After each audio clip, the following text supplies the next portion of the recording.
Welcome to the 40th episode of Speaking of Poetry. I am Rennie McQuilkin, Poet Laureate of Connecticut and Simsbury. I am delighted to present bi-monthly SCTV readings by some of the area's finest poets in conjunction with producer Ken Picard, whose artwork and pottery are behind and before me. Today I am very pleased to be joined by Srinivas Mandavilli, who was born in India and is currently a senior attending pathologist at Hartford Hospital, where he also teaches residents and fellows.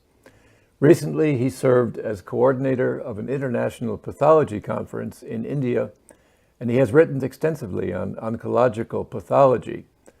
But his writing activities go beyond the scientific. Poetry is a passion he has pursued fervently. Srinivas has had poems published in a number of journals, and one of his poems won honorable mention in the 2013 Connecticut Poetry Society competition. For the past few years, he has been a judge for a Young Poets competition, and he was recently featured in the Hartford Courant's poetry column, which appears monthly in the paper's Sunday Arts section. With his wife, Bella, and 2 daughters, Srinivas lives in West Hartford, Connecticut. Welcome to Speaking of Poetry, Srini Mandavilli. Rennie, thank you very much. It's a pleasure and privilege to be here. I'll start with a short poem called Duet. Duet. I wonder if there's another poem in between these lines and hidden. What dwells in empty spaces around these letters? Perhaps ignored fears or unsaid words, forgotten memories and residue of tears, dead letters waiting to be salvaged.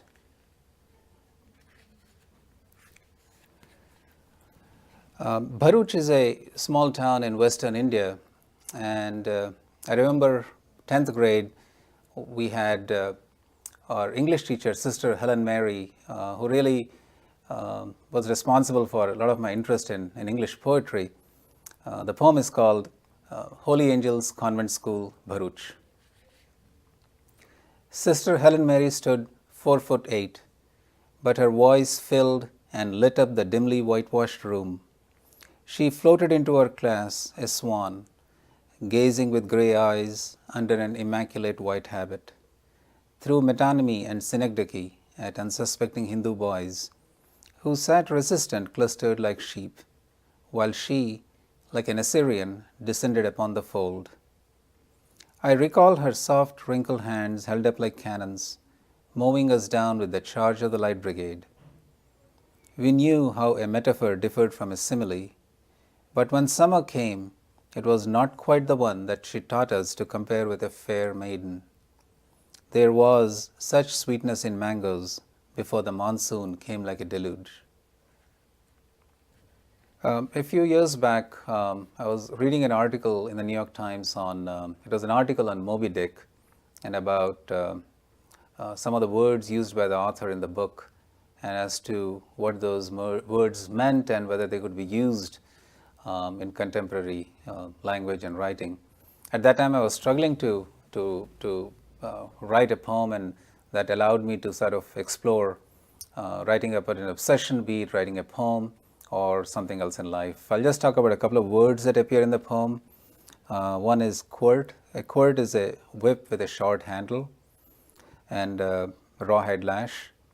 Grampus is a dolphin, and scrimshander is a maker of whaling handiworks.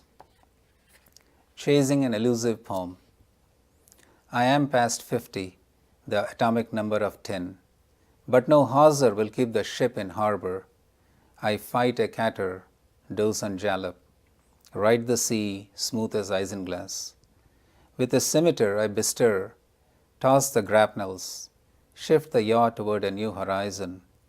Harpoon held like a quirt, I am part of a chase, a scrimshander.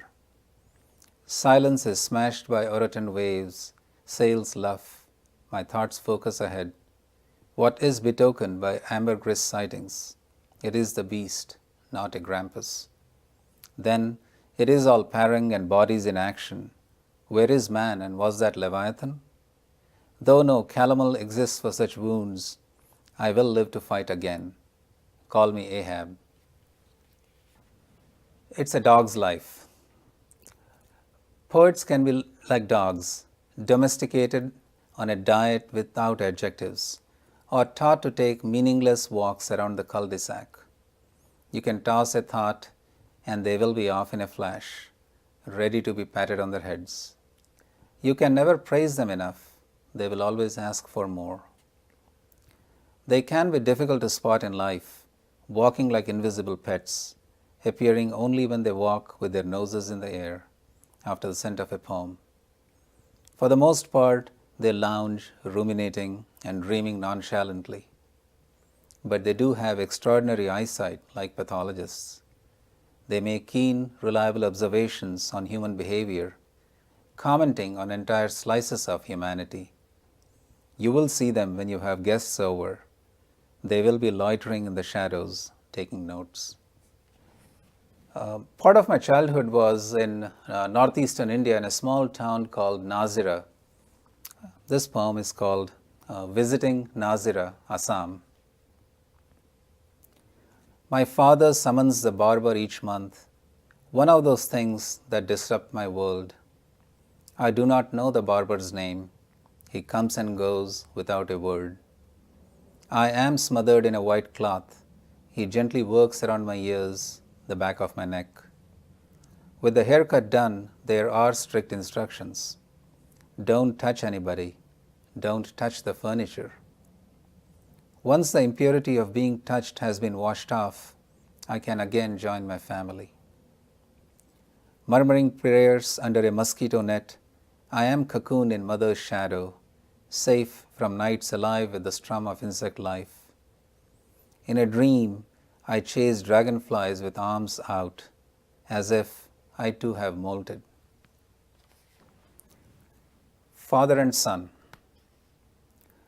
Father and son cast their thoughts, wait to reel in all the forgotten words. Once again, their faces have become one, a double arm cut from the same stone.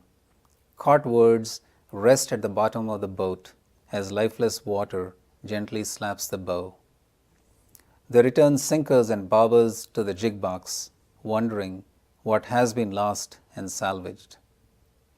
On the way home, they are part of a school of fish, trapped in traffic and in the darkness behind headlights. They reach home, goggle-eyed, hit the edge of a glass bowl.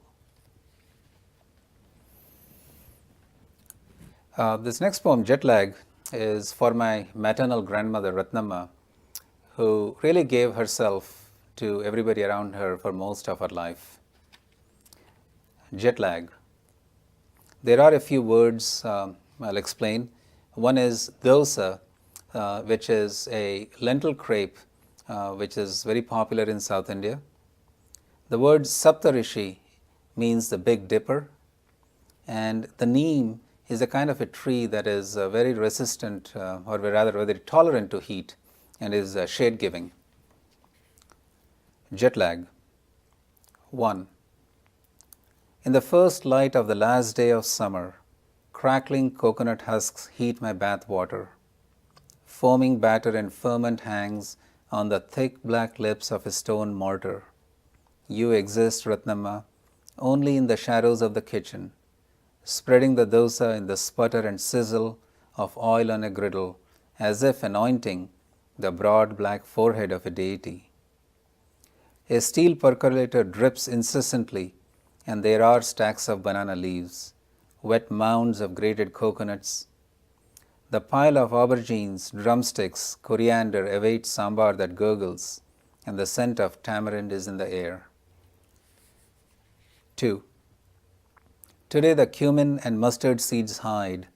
I grab the same scarred griddle, black as the sky where he pointed to Saptarishi, each star a mythical sage. I labor to spread the dough in concentric circles with a heavy ladle, moving slowly as if waiting for instructions. Then my hands become yours, spreading red pepper and onion on a roasted crepe, pulling water from my bath from a deep well with a coiled jute rope. I leave this season of foment and chaff, ruminate amongst those dusty streets that ran with a clarity like longitudes and latitudes. Those were such perfectly sliced mangoes, perched like canoes at the end of summer, its heat chastened by the shade of neem trees. Yours is my sweetest meal. Every sadness is swallowed by the night.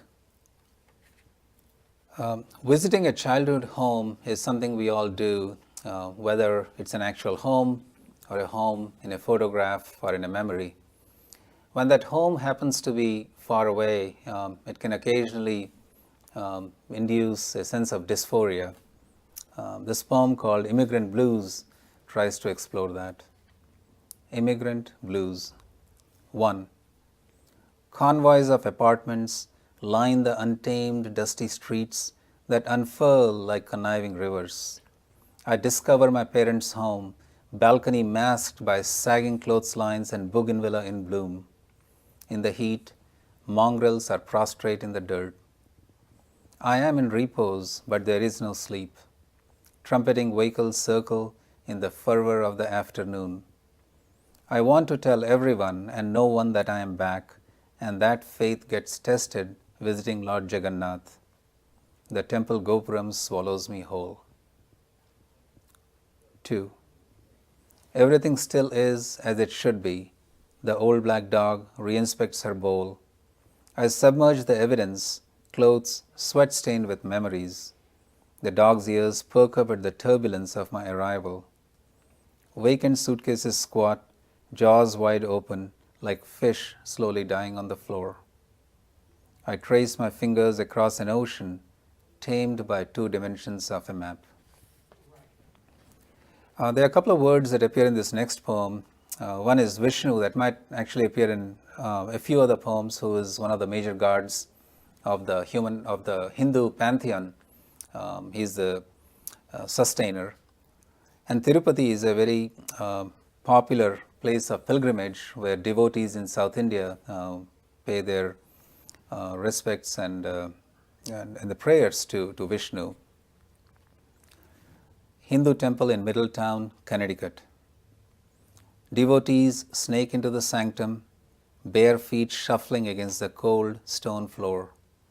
Lost in incense smoke, their hands hold meager offerings of wilted flowers and broken coconuts. Then the relentless chanting and incantations in Sanskrit, a language nobody understands. Perhaps it sends a code to lift hands, strike the bell, perform circumambulations, and surrender, prostrate under Vishnu's benevolent gaze. His black stone face is effulgent, yet a secret beneath sandalwood paste and jewelry. He must wonder about this house, far from the 7 verdant hills of Tirupati, even further from the ocean of eternity, having arrived this far in a shipping container, an immigrant himself like his devotees. Till last year, we had a 14-and-a-half-year-old black lab at our home, and this poem, After Sophie, is about her. There's a word in here called Nataraja, which represents Shiva, the destroyer, in a cosmic dance. After Sophie. 1. There is too much sunlight for such a Saturday. She saunters off into the less traveled Helen's Way, bounds into the sun-drenched, straw-colored winter grass, and her opaque eyes catch just a gleam of sun. Following her cue, I ignore and walk past the dog park. She canters over the well-worn wooden walkway, sniffs her way into the open fields, not heeding my fetch, later returning to put her graying muzzle into my cold hands. What could she know about old age when unemployed days run into each other? And she curls up like my little secret until I return home. 2. After, I think I hear the clink of collar tags, feel the warmth of her luminous black coat. I sweep the floors of all the fur and put the food bowl away. I erase her footprints, discard damaged tennis balls. Now I walk through those pines looking forward to where she moves, forever dark, a shadow. She is everywhere, death nowhere. Even Nataraja's face in the foyer appears less stoic. The next poem is Rush Hour, Asylum Street. The commuters relax, stare at smartphones as if reading instructions on what to do next in life. An old lady holds on to a lamppost, presses a red button repeatedly as if running out of time. The buildings behind them look like sand castles, hoping to survive the night. A bus pulls up like a whale to swallow them all. In this next poem, Snow Globe, the word Ganesha appears, and Ganesha, of course, is the Lord of all beginnings. Snow Globe. This house is muscular and strong, a dark driveway grip in its teeth. Glass windows gleam like the eyes of a big cat crouching, watching. Everything else holds its breath, unread words in the books, uncooked food in the pantry, undiscovered music in the piano seat, pawns poised for play. I measure 2 spoons of coffee, crack 2 eggs. My scaling the stairs do not move the day. A well-mended stone wall runs around the circumference of my ways. Bare trees stand, slain leaves at their feet, the sky calcified and turned to stone. Gods dwell unreliably, brass Ganesha a mere paperweight today. After a winter storm. The red stone wall retreats as if it has too much to carry. Does the gravel path still faithfully run to the house? Blackbirds litter the evening sky, gables point gracelessly, eyebrows arched. My breath fogs the window pane. I can barely see the lamppost. A lighthouse? The fireplace sleeps with wood in its teeth. In this next poem, there are a couple of words that appear. One is Rama, who is an avatar of Vishnu, and Asura, that refers to demon or demons. A pathologist drives home. I study cells in microscopic fields, armies of Kublai Khan, canny medical travelers, defying easy classification, like the ones that felled my grandmother when I scooped her up light as a sparrow from the floor, hoped that Rama might descend as another avatar to vanquish asuras. Insatiable and pleomorphic, wearing fuchsia and magenta war paint, they line up at ramparts, holding up abnormal mitoses. Driving home in the night, path lit by a modicum of knowledge and some assumptions, I see the winding road become a strand of unwound double helix. Who is to tell what is pernicious and what is benign? I focus on the moon, a nucleus tonight. The windshield becomes a lens, finds the moon hung between 2 traffic lights like the third eye of Shiva. It climbs to decorate the night's forehead. I catch my reflection in the glass, at the mercy of the moon that watches dispassionately as tremulous stars dissolve like unreliable organelles. As a pathologist, one of the things we do, or I do, is evaluate organs used for transplantations by donors. This poem is called Donor. And just one small explanation. Vishnu, between the time of creation and dissolution, lies on a serpent by the name Anantasesha. And that imagery appears here. Donor. A young man's liver lies in a tub of ice. I examine its gross geography, the mahogany nodularity, barrels of truncated vessels and bilious corridors. In the numinous gaze of the lens, there are columns of lipid-laden liver cells. Some of the truth lies beyond the microscopic field when the liver will be stitched to the cupola of a diaphragm. The black mouth of my pencil hovers, rendering the diagnosis, knowing mostly where to go. I wonder too about the young man on the gurney who lies like Prometheus. On the way home, the highway sights everything, leaving behind curled up coils of streets that sleep. The hospital stands in its grey cloak with opaque eyes, as if it were Vishnu in troubled repose. In the distance, ambulances continue to wail.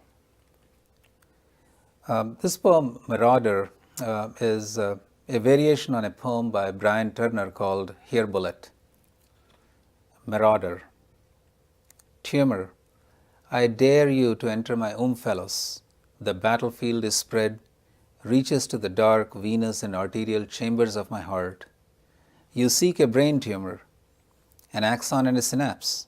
Rest in either of two pristine lobes, the magnificent chambered nautilus where thoughts must make leaps. Burrow your crab claws, your hawk talons into the temporal, or launch novel paths, bring in the clones to attempt to pillage, here in the confines of decency. I dare you. A few years back, I was reading an article about in a newspaper or a magazine about how the things we learn in school, like electrons orbiting a nucleus, might not be actually a fact. And around the same time, a book by Malcolm Gladwell that talks about how it might take 10,000 hours to be good at something.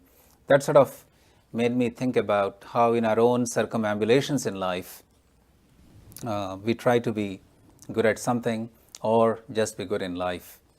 I am told it takes 10,000 hours to be good at something, is the name of the poem. So often what is taught, an electron orbits a nucleus, is apocryphal in life as in science. So what are a husband and his wife to do when the days stretch each moment into an eternity, and the mass of each day collapses into a silent black hole? Pockmarked in the starry sky, even the moon has existential doubts.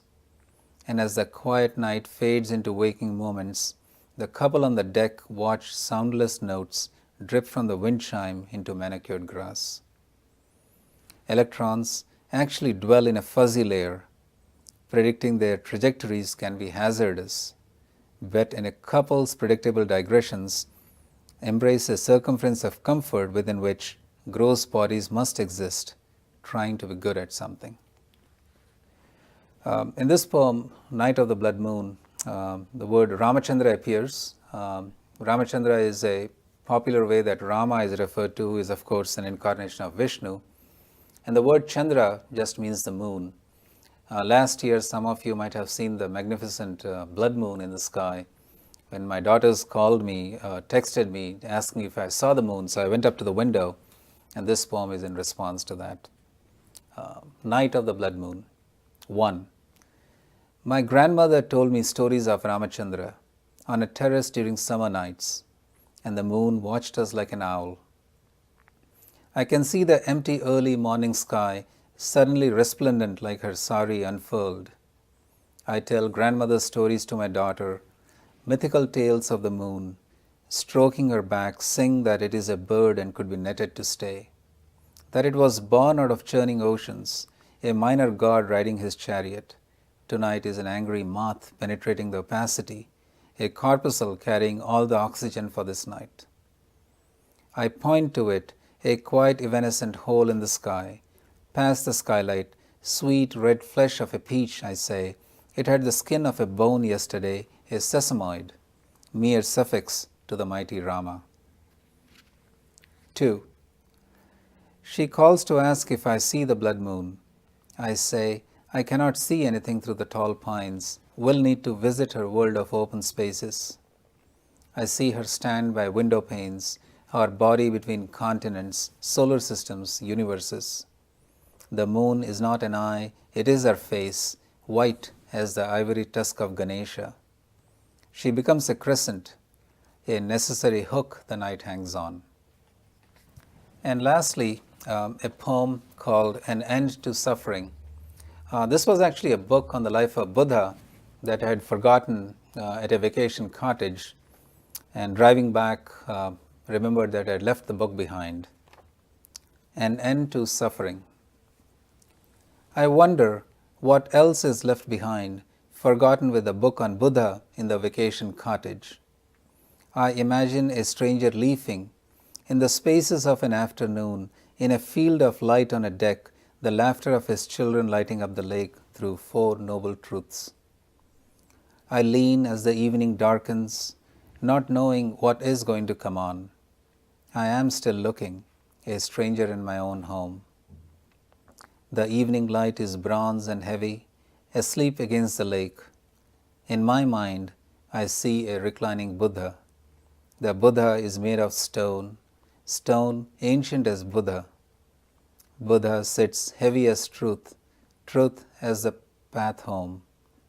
The path home is silent, silent like a stone, and the stone is round, round as my eye, and washed smooth by the lake. Thank you. Srini, thank you for that beautiful reading, such sweet sorrow in it. I love the way your pathology and your poetry cohabit. I love the way that your hands, when you're preparing food, become your grandmother's when she's preparing food. And the, as you say, I think the sadness is swallowed by the night. And speaking of the night, I also love the way your daughter's face becomes the moon. There is such beauty in all of that. And thank you for sharing that with us.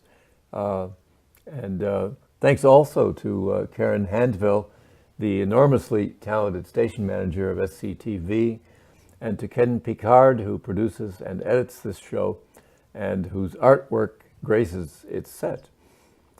If you would like to learn more about Srinivas Mandavilli's poetry and read samples from his book, please visit the Antrim House website, antrimhousebooks.com, where you may also be interested in other Antrim House poets whose lives and works are described on the website.